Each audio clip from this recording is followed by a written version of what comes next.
Hi எல்லாருக்கும் வணக்கம். நேற்று ரோஸ் செடியில் பேசில் ஷூட் வர மாதிரி உரம் வைக்கணும். பேசில் ஷூட் ரோஸ் செடிக்கு ஏன் முக்கியம் அப்படின்னு சொல்லிட்டு ஒரு லாங் வீடியோ போட்டிருந்தேன்.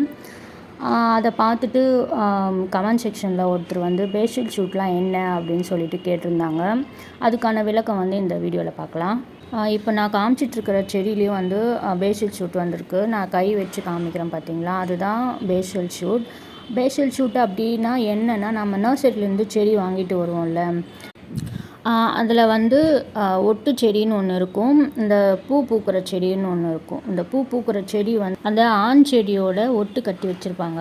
அந்த பூ பூக்கிற செடி இருக்கும் பார்த்தீங்களா, அந்த இடத்துலேருந்து ஒரு கிளை புதுசாக வரும். அது நல்லா அந்த ஸ்டெம் நல்லா தடிமனாக நல்லா நீட்டாக போகும். அதில் நிறைய மொட்டுக்கள் வைக்கும். அதே மாதிரி இன்னொரு பேசில் ஷூட் காமிக்கிறேன் பாருங்கள். நான் கை வைக்கிறேன்ல, அதுவும் அந்த பூ பூக்கிற செடியில் அடியிலேருந்து வந்த கிளை, அதுதான் பேசில் ஷூட்.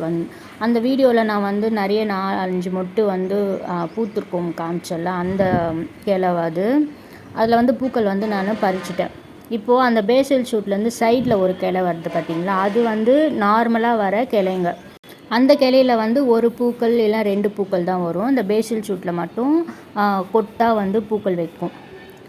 இப்போது அந்த ஆண் செடி ஒன்று சொன்னல, ஒரு குச்சி மாதிரி இருக்கும். அந்த ஆண் செடியிலேருந்து எதனா துளிர் வந்துச்சுன்னா இதே மாதிரி நீட்டாக அதை நீங்கள் கட் பண்ணி எடுத்துடணும். ஏன்னா அதில் பூக்கள் எதுவுமே பூக்கவே பூக்காது. ஆனால் அந்த கிளை மட்டும் நல்லா ஃபாஸ்ட்டாக வளர்ந்துட்டே இருக்கும். அதில் பூக்கள் பூக்கவே பூக்காது.